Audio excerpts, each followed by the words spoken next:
livro de Ageu. Talvez se você tiver dificuldade para achar Ageu, localiza Malaquias, o último livro do Antigo Testamento, e volta, depois vai ter Zacarias e Ageu, você vai localizar com mais facilidade.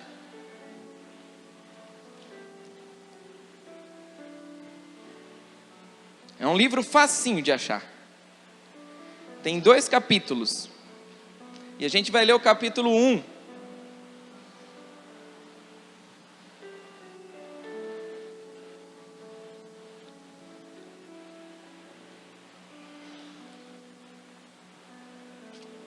Quem encontrou, diga aleluia. Se tem alguém que não encontrou, diga misericórdia. Olha, se alguém falou, eu não ouvi, então nós vamos lá. Ageu capítulo 1, do versículo 2 em diante. Assim fala o Senhor dos Exércitos, dizendo: este povo diz, não veio ainda o tempo em que a casa do Senhor deve ser edificada? Veio, pois, a palavra do Senhor por intermédio do profeta Ageu, dizendo: porventura é para vós tempo de habitardes nas vossas casas, forradas, enquanto esta casa fica deserta? Esta casa é a casa de Deus. Ora, pois assim diz o Senhor dos Exércitos: considerai os vossos caminhos, semeais muito e recolheis pouco, comeis, porém não vos fartais, bebei, porém não vos saciais, vestivos, porém ninguém se aquece, e o que recebe salário, recebe-o num saco furado. Assim diz o Senhor dos Exércitos: considerai os vossos caminhos, subi ao monte e trazei madeira, e edificai a casa, e dela me agradarei, e serei glorificado, diz o Senhor. Esperastes muito, mas eis que veio a ser pouco, e o pouco, quando trouxestes para casa, eu dissipei com um sopro. Por que causa, diz o Senhor dos Exércitos? Por causa da minha casa que está deserta, enquanto cada um de vós corre para a sua própria casa.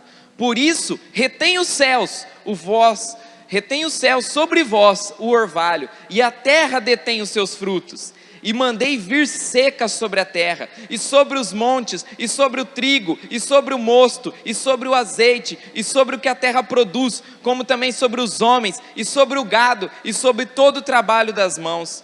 Então Zorobabel, filho de Saetiel, e Josué, filho de Josadaque, sumo sacerdote, e todo o restante do povo, obedeceram à voz do Senhor seu Deus, e às palavras do profeta Ageu, assim como o Senhor seu Deus o enviara, e temeu o povo diante do Senhor. Então Ageu, o mensageiro do Senhor, falou ao povo, conforme a mensagem do Senhor, dizendo: eu sou convosco, diz o Senhor. Amém? Antes de entrar profundo na palavra de Deus, eu percebo que a hora que você leu esse texto, você já falou assim: nossa, muito semelhante, né, com a situação atual. Tenho certeza que você, na hora de ler isso, você já bateu aquela identificação com a situação. Mas esse texto, ele foi escrito quando o povo saiu da Babilônia. Ciro era o rei, e Ciro estava governando o reino persa, era o rei da Pérsia. E Ciro, quando ele vence a Babilônia, ele permite que 50.000 judeus voltem para Israel, para edificar a cidade de novo. Ciro já havia sido um rei profetizado por Deus, para que governasse sobre a Babilônia, para que vencesse a Babilônia, fosse um governo poderoso, e através dele, Israel voltaria a se reedificar. Então Ciro permite que 50.000 judeus voltem para reedificar o povo, para reedificar a cidade. E esses 50.000 judeus chegam lá, sobre o governo desse rei, que foi dito aqui, Zorobabel, e sobre Josué, que era o sumo sacerdote da época, os 2 líderes do povo. E havia 2 profetas naquele tempo também, Ageu e Zacarias. Os livros que estão um do lado do outro, o livro de Ageu e de Zacarias, foram escritos naquele tempo. Ageu foi o primeiro livro a ser escrito depois do cativeiro do povo de Israel. E o povo chega para reconstruir a cidade, para reconstruir os muros, chegam para reconstruir o templo. E o que acontece? Eles começam com todo o gás, só que depois o povo para, ele abandona a obra de Deus, ele abandona a reedificação do templo, ele larga o templo para lá, e cada um começa a cuidar das suas próprias casas. Todo mundo começa a ficar preocupado com seus empregos, todo mundo começa a ficar preocupado com suas famílias, todo mundo começa a ficar preocupado com tudo, menos com a casa de Deus. E acontece que 2 anos, a obra de Deus fica estagnada em Jerusalém. A obra de reconstrução do templo para completamente. 2 anos e ninguém quis fazer mais nada, deixou tudo lá do jeito que estava. E com isso o povo começa a viver uma grande apostasia, o povo começa a deixar de servir a Deus, ninguém mais vai ao templo adorar, ninguém vai mais fazer a obra dele, sabe? Tudo fica muito rotineiro, porque cada um tinha seus problemas para cuidar. Então, Deus, Todo-Poderoso, olhando dos céus, envia uma baita de uma crise para o povo. A gente tem que ter um entendimento de todas essas coisas. Deus não é um Deus mau. Às vezes quando a gente ouve isso, pode ter alguém que pode julgar equivocadamente e falar assim: nossa, mas por que Deus fez o povo entrar numa miséria como essa, naquele tempo? Porque o propósito de Deus, ele é maior do que todas as coisas. E a gente tem que entender que foi Deus que criou cada um de nós. A Bíblia diz em Apocalipse capítulo 4, que Deus criaste todas as coisas, e por causa da sua vontade, todas as coisas vieram a existir e foram criadas. E todas as coisas foram criadas para dar glória a Deus. A Bíblia diz: quem és tu, barro, para contender com o teu Criador? Quem és tu, caco, vaso, feito da terra? O homem foi feito da terra. Vaso, barro, nada para contender com Deus o Todo-Poderoso. Deus criaste todas as coisas para um propósito maravilhoso. Deus criaste todas as coisas, e todas as coisas adoram a Ele. A Bíblia diz em vários salmos: o mar, a criação, tudo adora a Deus. E Deus então, Ele vê que a obra estava abandonada, e a consequência de uma obra abandonada é um povo fraco, é uma igreja fraca. A igreja estava se enfraquecendo. A sociedade sem igreja, ela entra numa roda de pecado, ela entra numa rotina pecaminosa, e ela perde o valor daquilo que é certo e daquilo que é errado. Quando a igreja se omite, quando a igreja não aparece e não começa a apontar o dedo e apontar o pecado e dizer vamos acabar com o pecado, ele começa a se multiplicar muito rápido. Porque a Bíblia diz que há uma luta entre carne e espírito. O espírito milita contra a carne e a carne contra o espírito, e aquele que você alimentar mais vai vencer essa batalha. Então, se você alimenta mais o teu espírito, se você alimenta o teu espírito buscando a Deus, o teu espírito vai ter força para vencer o pecado. Mas quando você não alimenta o teu espírito, a tua carne começa a prevalecer, e aí você começa a fazer pequenas concessões de pecado. Você começa com uma mentirinha aqui, você começa com um pequeno desvio aqui, você começa fazendo uma coisinha ali, uma coisinha aqui, até que todo o teu ser já está lambuzado de sujeira. Porque quando o diabo tem a oportunidade de pegar alguém, ele vai pegar. E se ele vê que você começa molhando o dedinho do pé, ele sabe que quem molhou o dedinho do pé pode se encharcar. Quem começou molhando o dedinho do pé para ver se a água estava boa, pode mergulhar naquela água. Tem essa possibilidade. E a igreja então naquele tempo, ela ficou totalmente estagnada. E quando a igreja para, quando a igreja acaba, quando a igreja não tem força, o pecado começa a reinar, a imperar. E aí a sociedade perde seus valores. E aí tudo vira permissivo. Aí crianças cantam funk, ostentação, falando de vários palavrões, e tudo vira bonitinho. e a sociedade acha normal. E pessoas falam de coisas, como a pastora já disse aqui hoje, tudo vira permitido. E a sociedade abraça isso. Mas Deus, Ele tinha um plano para fazer o resgate disso. Deus tem um plano para resgatar a sociedade. E esse plano passa diretamente dentro da igreja. Deus não vai manifestar lá fora se não for através da igreja. E Ele então começa um plano para que a igreja, para que o templo, para que o povo de Deus volte para Ele. E qual é a estratégia de Deus? Aquilo que foi dito semana passada. Quando a gente não vai pelo amor, a gente acaba indo pela dor. E o que aconteceu é que Deus, como disse ali no livro de Ageu, Ele começa a implantar, e não foi o diabo, foi o próprio Deus falando: eu segurei o orvalho, eu fiz com que vocês não colhessem, vocês plantaram muito e colheu pouco, vocês pegaram o dinheiro de vocês e colocaram num saco furado, o que você colocou de roupa não te esquentou, não foi suficiente, nada ficou bom para vocês. E a partir do momento em que nada ficou bom para vocês, o povo falou: precisamos voltar a Deus. E sabe o que está acontecendo? É que hoje o Brasil está passando por isso, onde nada está bom para ninguém, onde está ruim para todo mundo, onde está todo mundo reclamando. Eu fui no cartório essa semana, e eu estava na fila do cartório, a conversa da frente e a conversa de trás era só tragédia, era só gente falando que estava com dívida e não sei o que, eu falei: meu Deus, isso se espalhou, isso pegou geral. Só que a palavra de Deus vem para dizer que isso tudo aconteceu porque nós fomos omissos na obra de Deus, porque a igreja falhou. E eu não estou falando essa igreja, a igreja brasileira falhou em não se manifestar lá fora como deveria ter sido manifestada no tempo de crescimento.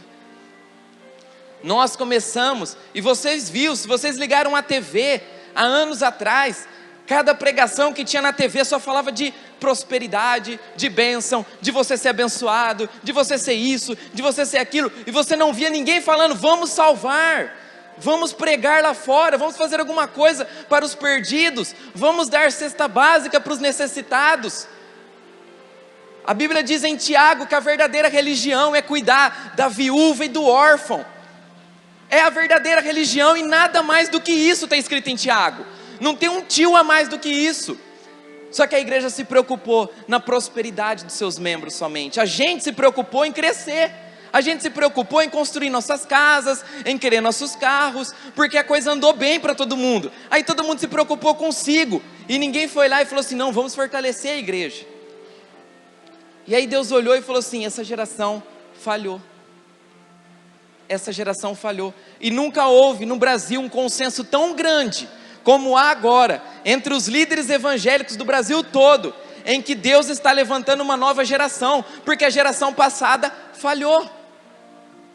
Então, quando uma geração falha, Deus põe o juízo dele, e o juízo dele está sobre essa nação. Para quê? Para Deus levantar os remanescentes, para Deus levantar e tirar o joio do trigo, e começar a levantar os remanescentes que vão restaurar todas as coisas, porque assim como a gente leu em Ageu, a gente ainda vai ler, que depois que Deus, acontece tudo isso, e o povo começa a entender o propósito dele diante da casa de Deus, a Bíblia diz que há uma glória tão grande que foi derramada, que sacudiu todas as estruturas da terra, e é isso que vai acontecer no Brasil nos próximos dias. A igreja já está entendendo que ela precisa voltar para a cruz, a igreja já está entendendo que ela não precisa das mãos, mas elas precisam adorar os pés de Cristo, e não as dádivas de Cristo, e isso vai fazer com que o derramar do Espírito dos últimos dias, que está declarado em Joel, capítulo 2, que será um derramar, que até os velhos vão sonhar. Você já viu um velho sonhando? O velho, ele perde a esperança, porque ele não tem muito tempo de vida, mas o derramar do Espírito vai ser tão forte que os velhos vão sonhar, porque eles terão esperança em dias melhores também.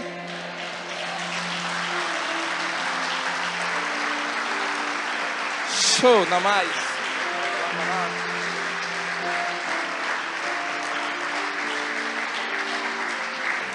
Eu vou te falar uma coisa, você pode até não gostar do que eu vou falar, mas o meu compromisso não é em pregar uma coisa que você gosta ou não. Meu compromisso é com Deus. Quando eu tinha 12 anos de idade, eu orei para Deus e falei assim: Deus, eu quero pregar a tua palavra. Eu já tinha bem determinado que era isso que eu queria. E eu falei assim, só que Senhor, eu não quero pregar igual todo mundo. Se for para ser mais um, eu não quero. Eu falei assim, eu quero pregar o que ninguém mais vai pregar. E naquele momento, e eu lembro disso todos os dias, eu estava no meu quarto orando. Eu lembro até o louvor que eu estava ouvindo naquela hora. Eu estava deitado num colchão no chão. E eu fiz essa oração e Deus falou assim, então levanta a mão que eu vou pôr uma aliança aí. E eu vou te dar uma mensagem que ninguém mais vai ter. Então eu não tenho minha preocupação em agradar vocês. Eu tenho a minha preocupação em agradar a Deus somente. E eu vou te falar uma coisa, a situação do Brasil não vai melhorar com impeachment ou sem impeachment. Não vai melhorar com eleição ou sem eleição. Ela vai melhorar quando a igreja voltar aos pés da cruz. Ela vai melhorar quando a igreja entender o propósito dela aqui na terra. Sabe, teve um amigo meu que postou um vídeo esse final de semana, até algumas pessoas viram, compartilharam, eu vi. O Júlio lá da Rema. Ele compartilhou um vídeo onde ele disse que ele estava preparando uma aula da escola dominical. E Deus falou com ele naquele momento e falou assim, pega o teu celular e reseta teu celular.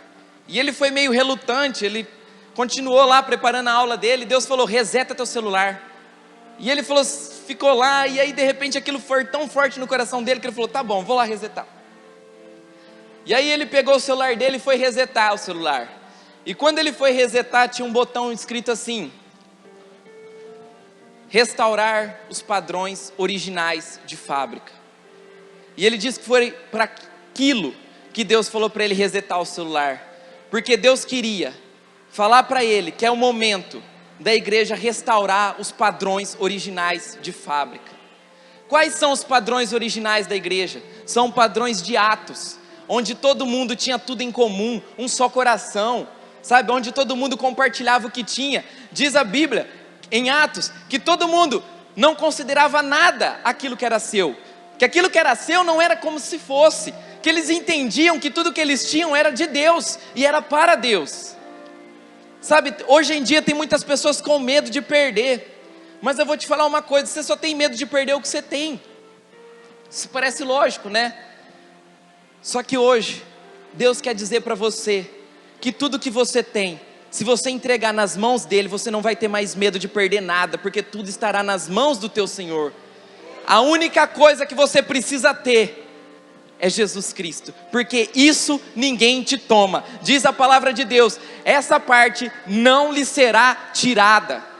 A única coisa que você precisa manter é Jesus Cristo no teu coração. Agora o teu dinheiro, fala assim, Senhor, o meu dinheiro é teu, o meu carro é teu, a minha casa é tua, minha família é tua, meus problemas são seus, Senhor. Essas dívidas que eu tenho hoje são tuas, Senhor, está tudo na tua mão. E quando você entrega tudo nas mãos de Deus, você não tem mais o que perder, porque você sabe que está tudo sob o controle de Deus. E quem melhor do que aquele que criou o universo para cuidar das tuas coisas? Eu acho que não existe um administrador melhor do que ele. Então, diz a palavra que Deus implantou aquela crise para trazer o povo de volta para Ele.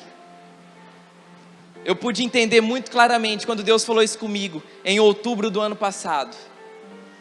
Quando eu levei essa mensagem lá, e eu saí de lá daquela igreja aquele dia, sem entender algumas coisas. Eu falei, porque aquela igreja era muito pequena, muito simples. Eu falei, meu Deus, por que uma palavra tão forte como essa, por uma igreja tão simples e tão pequena? E Deus falou comigo, que no tempo da crise, quem sustenta o profético são as viúvas. Não sei se você conseguiu entender. Elias profetizou um tempo de crise, porque a mesma coisa aconteceu, o povo estava totalmente desviado, e Deus, para consertar o povo desviado, o que ele faz? Ele põe uma crise, para trazer o povo de volta para ele. E Elias falou assim, não vai chover, e não choveu mesmo. Só que a crise, ela também atinge o profeta, ela também atinge o profético. O profeta também passou por necessidade. Só que o que Deus faz? Deus pega o mais improvável, Ele pega uma viúva, aquela que menos tinha, para poder sustentar o ambiente profético dele. Porque Deus não vai deixar que os seus profetas morram, porque Deus não vai deixar que o ambiente profético se acabe. Isso aqui é um ambiente profético. Deus não vai deixar que isso aqui se acabe. E sabe quem que Ele vai levantar para sustentar? São viúvas, são órfãos, são aqueles que todo mundo olha e fala assim: ah, esse daí não tem condição. É esses que Deus vai levantar para sustentar. Sabe, não adianta olhar para aqueles que têm mais condição. Deus vai levantar o mais fraco para sustentar e para confundir o mais forte. É isso que Deus vai fazer. Pensa o quê? Deus podia ter chegado para Elias e falado assim: ó, vai na casa, naquela mansão tal, vai na mansão tal, vai no ricaço tal. Ele falou: não, vai lá na viúva, vai lá. Mas são as viúvas que sustentam os ambientes proféticos. A igreja, ela sempre foi sustentada pelo mais pobre. É a história da igreja, ela sempre foi sustentada pelos mais humildes. E vai continuar sendo assim, porque é assim que Deus faz. Porque a Bíblia diz que aqueles que são humilhados, eles serão exaltados. A Bíblia diz que aqueles que todo vale será exaltado e todo monte será derrubado. Sabe o que Deus está querendo falar? Deus tem um quê a mais com aquelas pessoas que são mais fracas. Então Deus quer usar mesmo é o mais necessitado. E se você essa noite está aqui e falando assim: eu sou o mais necessitado aqui essa noite, parabéns, você é aquele que Deus quer usar para sustentar a obra dele nessa terra. É você mesmo. Não adianta a gente esperar levantar pessoas milionárias. Não. Deus sustenta o profético com viúvas. É só isso. Deus sustenta os ambientes proféticos com aquilo mais improvável que Ele pode ter. E o que a igreja fez naquele tempo? Elas perceberam a sua falha. E sabe o que eu estou vendo hoje? Que a igreja já está entendendo. Aquilo que aconteceu algumas segunda-feiras atrás na praça, foi uma coisa que eu nunca vi antes. E quando eu estava lá na praça, eu até comentei com a Raniele, a gente estava lá na praça orando, aquele monte de igreja reunida, uma presença poderosa de Deus, porque aquilo era o propósito de Deus. E quando eu estava lá, Deus falou exatamente comigo, me trazendo esse texto de volta. E Ele falou assim: tá vendo? Se não fosse a crise, isso não teria acontecido. Eu estou fazendo isso para que esse movimento comece a acontecer nessa nação. E isso está acontecendo em vários lugares. Esses dias eu vi no YouTube vídeos de pessoas adorando em shoppings. Hoje em dia agora já tem grupos de adoração dentro de faculdades. Esses dias eu estava, semana retrasada, se eu não me engano, estava eu, o Bruno, a Raniele, a Paulo, o Biel, a gente estava lá no Nabilá. De repente passou uma caravana de carro, buzinando, com faixa: Jesus te ama, Jesus te ama. Meu, essas coisas não estavam acontecendo mais, mas Jesus está restaurando, Jesus está fazendo o povo sair de novo, porque Ele vai trazer os perdidos. E aí a gente pode até ficar triste, porque algumas pessoas estão caindo. Só que a palavra é dura, mas ela é verdadeira. Deus está separando o joio do trigo. O trigo vai permanecer, o trigo não vai cair. Se você é trigo, você vai permanecer, não importa o que aconteça, você vai permanecer. E o que está acontecendo é algo que a gente nunca viu. A Bíblia diz escatologicamente, agora falando, se a gente estudar Mateus 24, 1ª, 2ª Tessalonicenses, se a gente estudar o livro de Apocalipse, a gente vai ver muitas situações que estão marcadas para acontecer nos últimos dias. E a gente já está bem ensinado sobre isso aqui na igreja, sobre os acontecimentos dos últimos dias. Eu quero falar uma coisa: realmente os acontecimentos dos últimos dias serão terríveis, serão dias difíceis de sobreviver, serão dias complicadíssimos. Só que tem um detalhe sobre os últimos dias que é o que eu mais gosto, porque a Bíblia diz também que nos últimos dias o derramar vai ser tão forte que a gente vai ver coisa que nenhuma outra geração viu. Então eu fico feliz por estar vivo nos últimos dias, porque os últimos dias vão ver os milagres que nenhuma outra geração viu. Os últimos dias vão ver um chacoalhar da terra como nenhuma outra geração viu. Os últimos dias vão ver o grande avivamento que Deus tem para essa nação e para toda essa terra como nenhuma outra viu. A gente percebe, se você tem um pouco de sensibilidade, você percebe que a terra geme. A terra você percebe que há um ambiente difícil na terra. Mas Deus já havia falado sobre isso, e que essa terra ia gemer, mas Ele falou o porquê que essa terra ia gemer, e Ele disse que essa terra ia gemer como dores de parto, mas por causa de uma coisa: esperando a manifestação dos filhos de Deus. E é para isso, e é por isso que essa terra está gemendo, ela está esperando os filhos de Deus se manifestarem. E eu tenho uma notícia dura: se a gente não entender que a terra está esperando a nossa manifestação, as coisas pioram. Mas se a gente entender qual é o nosso propósito em Deus, a gente pode sarar essa terra. Está na tua mão, está na nossa mão, está na minha mão, está em nós fazermos aquilo que Deus está pedindo. E em Ageu, eu não li com você, mas está lá, se você quiser você pode ler na sua casa, você pode reler esse texto, leia quantas vezes você quiser, e quanto mais você ler, mais você vai entender o que estamos passando hoje. Mas em Ageu capítulo 2 diz, que a glória desse novo tempo, a glória desse novo templo, a glória do que virá, será maior do que qualquer outra coisa que a gente já viveu. E é isso que eu creio, e é isso que eu acredito, que nós estamos nos preparando para viver a maior glória que essa terra já viveu. Nós como igreja estamos nos preparando para viver e ver coisas que os nossos olhos e nem a nossa imaginação conseguiu pensar ainda, porque a Bíblia diz que aquilo que o olho não viu, que os ouvidos não ouviram ainda, é aquilo que Deus tem preparado, nem entrou na mente do homem ainda, é aquilo que Deus tem preparado para aqueles que o amam. Nós vamos ver isso, que ainda ouvido não ouviu, que ninguém ouviu falar, que ninguém nem conseguiu pensar, mas é o que a gente vai ver. Então essa noite, esteja você passando por que está passando, seja você sendo um daqueles que está sustentando, ou seja um daqueles que está precisando ser sustentado, eu quero dizer uma coisa para você: essa história não termina assim, essa história termina com a glória de Deus sendo manifesta. A história dessa nação não vai acabar com impeachment, sem impeachment. Eu não quero nem saber desses problemas. Não que eu não quero saber de ter entendimento, mas não é esse o foco. O que eu quero saber é que a glória de Deus vai se manifestar através da nossa vida. A Bíblia diz, Moisés foi levantado, ele nasceu com um propósito, ser um libertador do povo. E diz a Bíblia que Moisés um dia estava no campo quando uma sarça ardeu e chamou ele para a obra. E chamou ele para aquilo que ele devia, para aquilo que era o propósito dele de toda uma vida. A vida de Moisés tinha um propósito: tirar o povo de Israel do Egito, libertar o povo hebreu. E esses dias eu já tenho comentado isso há muito tempo, já tenho falado isso com os adolescentes, já falei isso com a Raniele, eu preguei sexta-feira no Hot, eu falei sobre isso também. E Deus tem colocado isso no meu coração todos os dias. Nós precisamos entender qual é o propósito de Deus para nossas vidas. Tem muita gente que está na igreja, e se você está na igreja, você faz parte do corpo. Se você faz parte do corpo, você tem um propósito para estar aqui. Porque a Bíblia diz que toda parte do corpo é importante. Todos os membros do corpo formam um corpo.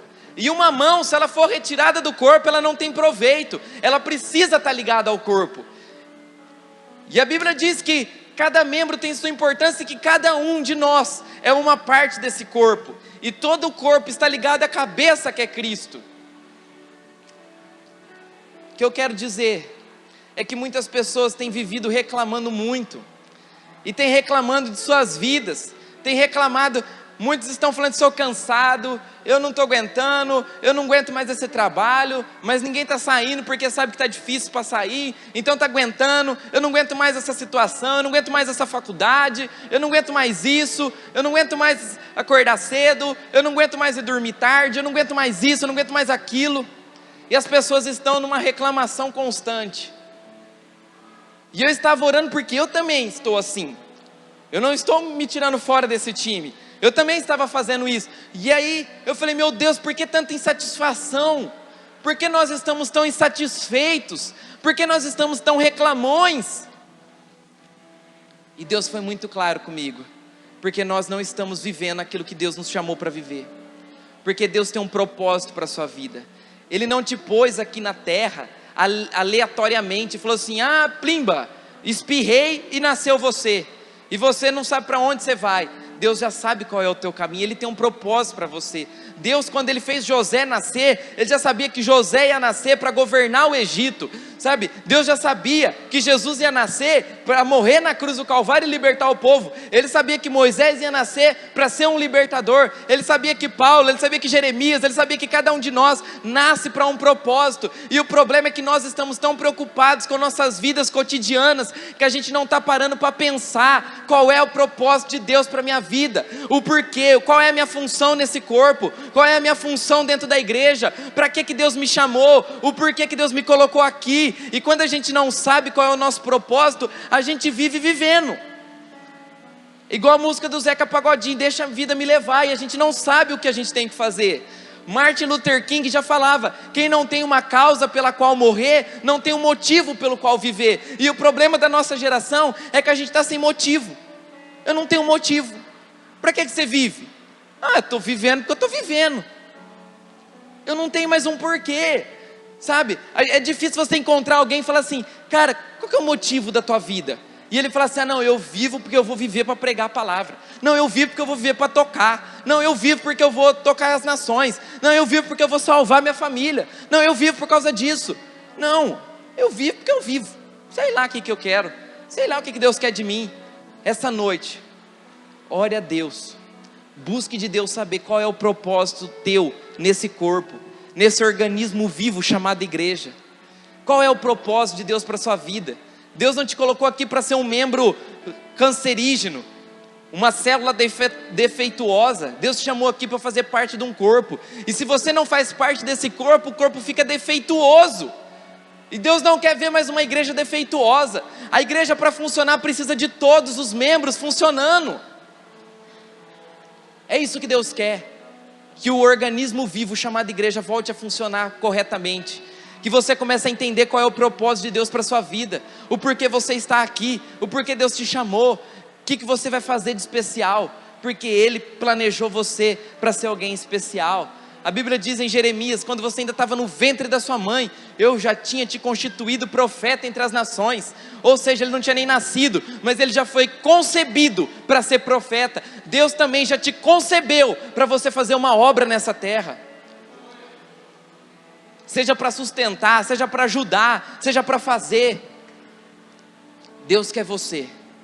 Ele te colocou aqui porque Ele quer você. Ele quer você para fazer essa obra. Você precisa entender que nós estamos vivendo os últimos dias. Cada dia que passa é um dia menos. Cada dia que passa é um dia menos. E nós temos que entender que tudo que está acontecendo para que a igreja de Deus volte a se manifestar e volte a ser luz lá fora, para que a igreja de Deus volte a aparecer, sabe? As coisas que nós estamos vendo, eu vi a notícia no jornal, não sei quem viu aqui, um prefeito decretou dia de jejum. Você já viu falar disso na história? O prefeito decretou, fez um decreto lá, e o cara foi sangue roxo, porque o que o pessoal criticou ele, mas ele foi lá e falou assim: ó, esse dia aqui, ó, está decretado, dia de jejum, de arrependimento, de oração, para o povo buscar a Deus para a solução dos problemas dessa cidade, porque se não for Deus que vai resolver os problemas dessa cidade, homem nenhum resolve. Isso é ter sangue mesmo. Isso é ser alguém que não está preocupado com as críticas, porque a Globo caiu matando em cima do cara. Mas o cara falou assim: se Deus é por nós, quem será contra nós? Ele vai resolver esses problemas aqui.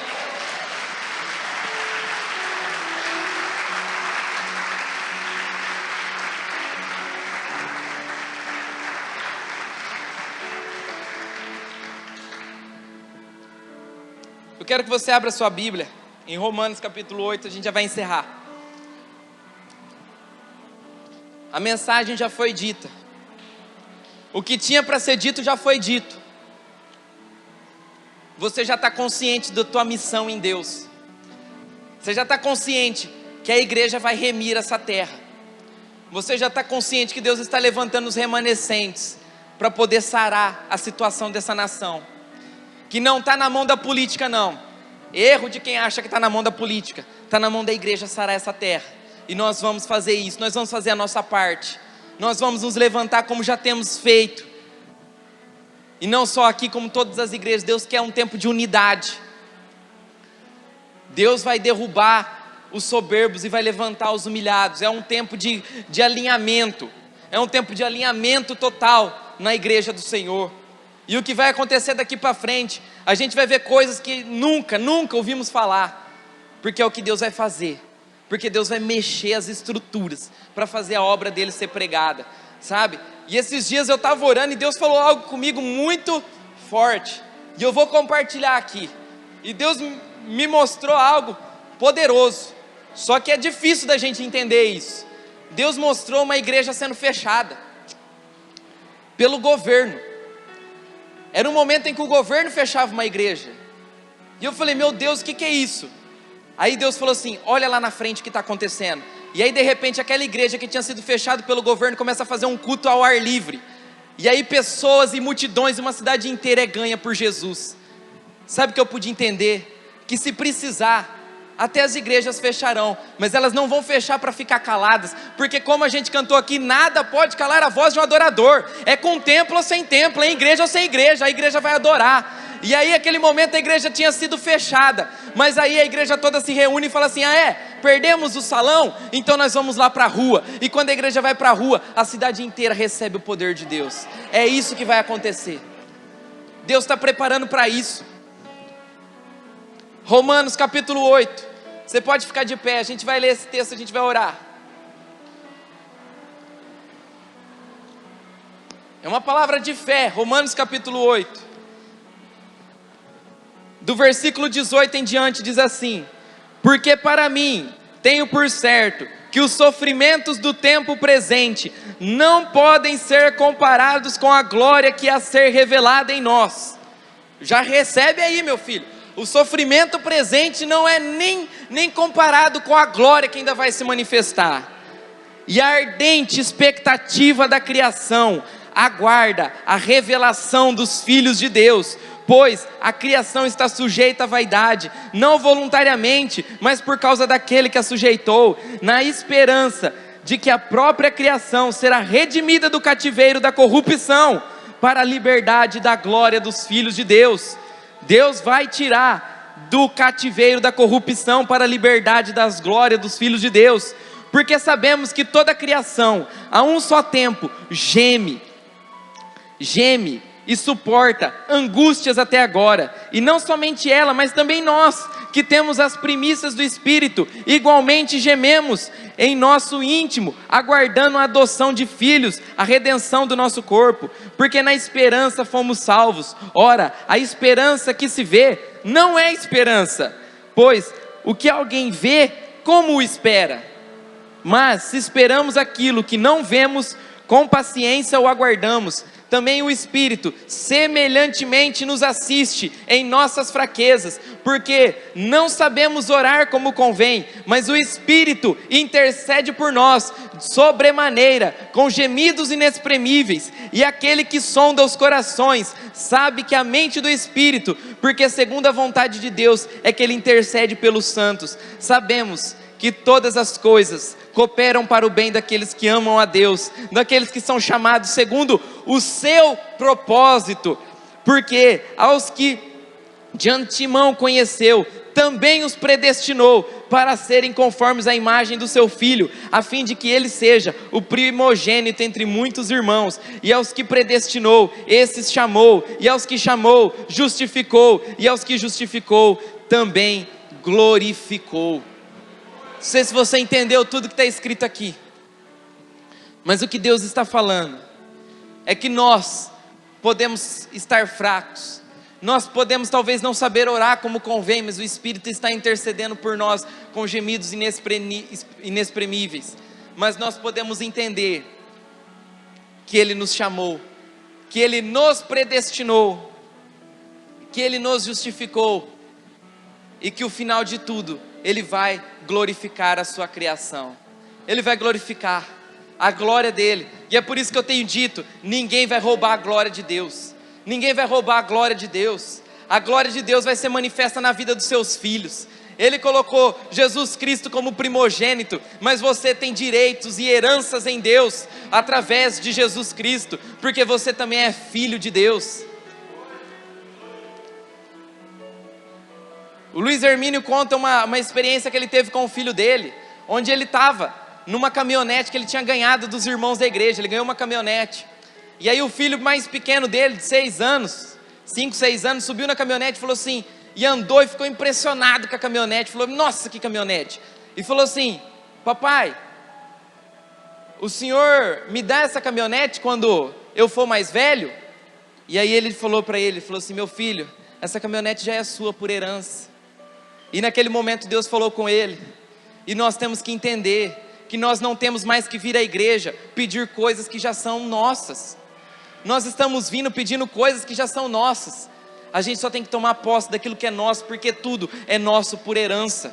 E eu quero te falar uma coisa, em Ageu a gente nem chegou a ler, mas Deus diz, a situação está difícil, a situação está complicada, mas espere em mim, porque eu sou o dono do ouro e da prata, e eu vou mandar tudo que precisa para suprir a necessidade, mas o povo de Deus vai prevalecer, vai permanecer. A igreja não será destruída, ela não será abalada, ela vai continuar, porque ela é o sonho de Deus. O pessoal do louvor pode se posicionar, pode vir até aqui. E antes do momento da gente cantar o último louvor, eu queria que você fechasse os seus olhos. E eu queria que você orasse com toda a fé e com toda a firmeza naquilo que Deus te chamou para ser, e naquilo que Deus te chamou para fazer, e naquilo que Ele te coloca com condições de ser, e de fazer, e de vencer, e de tudo mais.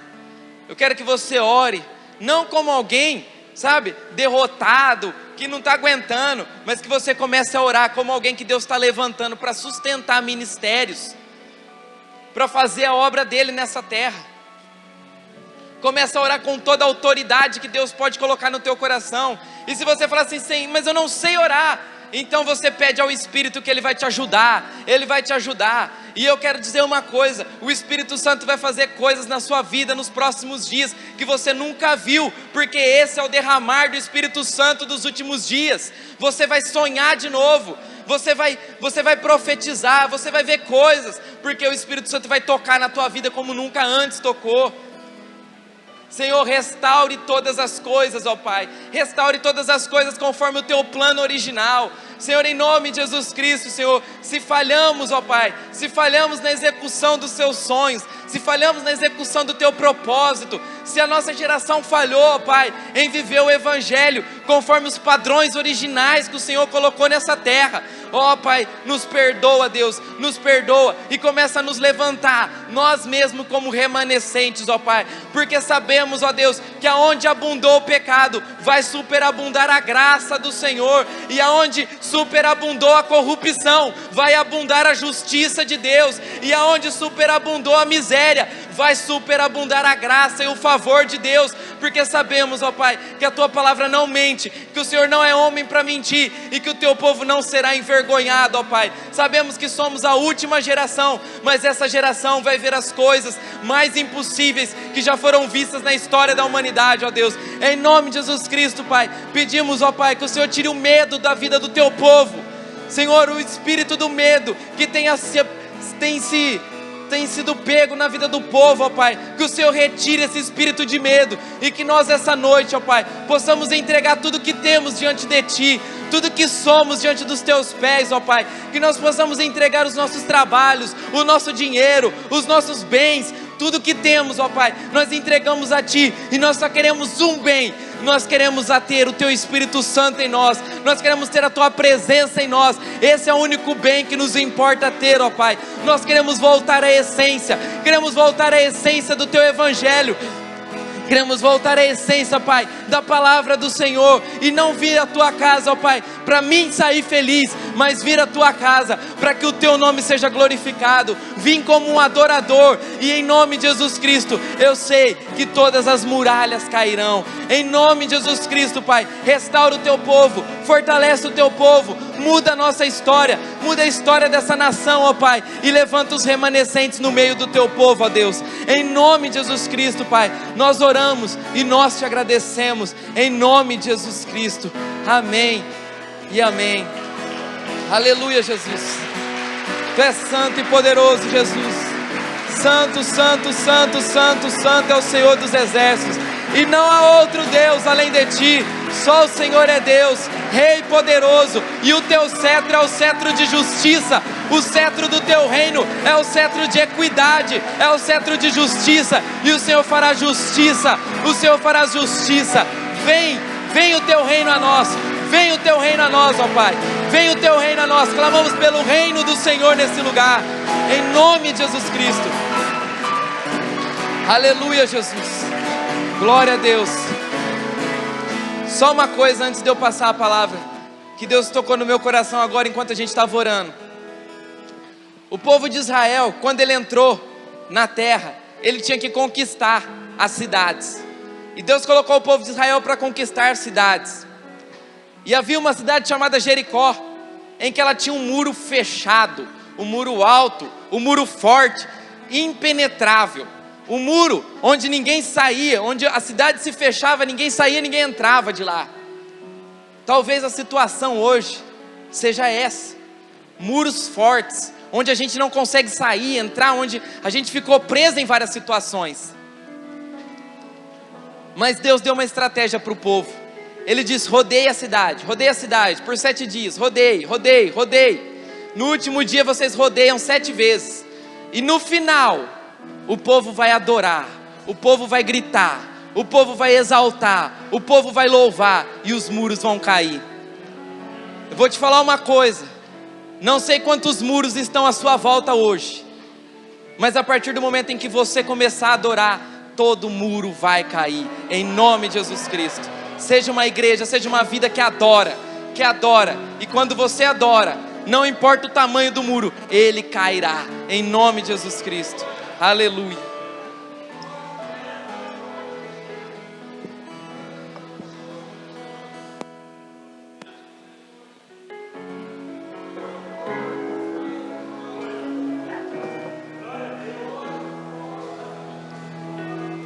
Profetize a mensagem deste louvor, que você apenas vai estar concluindo tudo que você ouviu aqui hoje. Apenas creia na segurança, na proteção, no saber que Deus cuida de você, que Deus não desampara o seu povo, e que certamente nós seremos abençoados pelo seu amor e pela sua graça.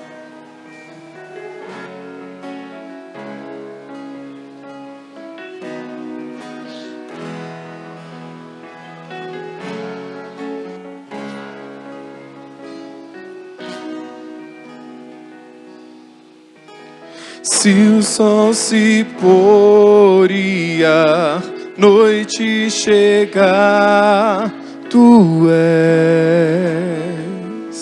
quem me guia. Se a tempestade me alcançar, tu és meu abrigo. Se o mar me submergir, a tua mão me traz à tona pra respirar e me faz andar sobre as águas.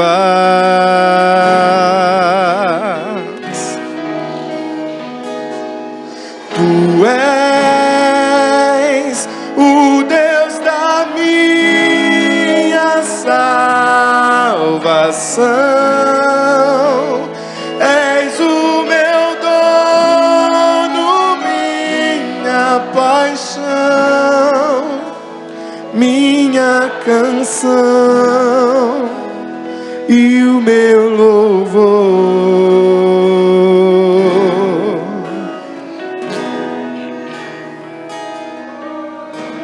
Se o sol se pôr e a noite chegar, declare tu és a segurança do seu Deus na sua vida, a proteção, a direção.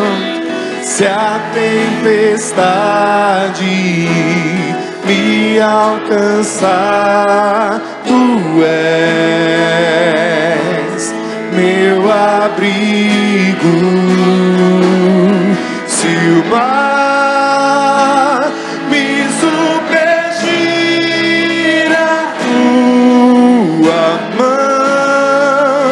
Imagine, pense nisso. traz à tona pra respirar. Deixa sua mente mostrar para você essa verdade também. O Espírito já ministrou. Sobre as águas. Agora deixe teus pensamentos entender e compreender esta verdade. Tu és o Deus da minha salvação. Fala pra Ele. És o meu dono, Nossa paixão. minha paixão, minha canção e o meu louvor. A igreja glorifica ao Rei dos Reis. A igreja exalta ao Rei de toda a terra, o Senhor das nossas vidas, o Senhor da nossa família. Nós glorificamos. Leva-nos em paz, ó Deus, esta noite. Livra-nos de todo tipo de mal. Dê ordem aos seus anjos ao nosso respeito. Em todos os caminhos que nós tivermos que passar, que não haja tropeços. Repreende todo o mal, ó Deus.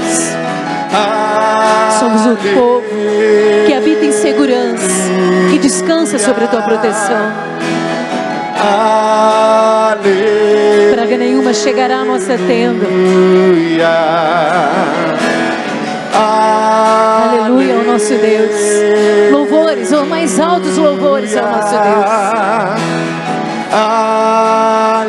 Ao Santo, Santo, Santo, Santo, Santo. Se o mar me submergir, A mão de Deus estará com você. Cair você não vai. Me traz à tona pra Não vai ter fim de nada, diz o Senhor. Ele te mostra o começo, um novo começo. Sobre as águas. Que o Senhor te abençoe. Que o Senhor descanse hoje a sua alma nas suas promessas. Que o Senhor abençoe sua vida profissional. Que o Senhor abençoe sua vida financeira. Que o Senhor abençoe a sua família. Que o Senhor abençoe o seu relacionamento. Que o Senhor abençoe a sua semana. Que o Senhor abençoe a sua igreja. Que o Senhor abençoe essa cidade. Que o Senhor abençoe o Brasil. Que Ele nos leve em paz. Que Ele nos dê o descanso merecido do justo. E que essa semana seja uma semana de ver a glória de Deus. E ser coroado pela manifestação do poder de Deus. Leva sua porção. Leva sua herança. Leva tudo que foi conquistado por você, pela sua família, na cruz do Calvário. Tome posse de todas as verdades que você ouviu e que você já tem ouvido de Deus. E que você ainda vai ouvir sobre Deus. Receba como verdade e leve para sua casa. Que a graça do Senhor Jesus, que o amor de Deus Pai, que a doce comunhão do seu Espírito seja sobre todos nós, sobre a nossa família, sobre essa cidade, sobre o Brasil, hoje e para todos sempre. Amém. Que o Senhor resplandeça o seu rosto e nos dê a sua paz. Você pode aplaudir o Senhor, porque Ele é digno, digno de honra, digno de glória, digno de louvor e digno de toda a nossa adoração.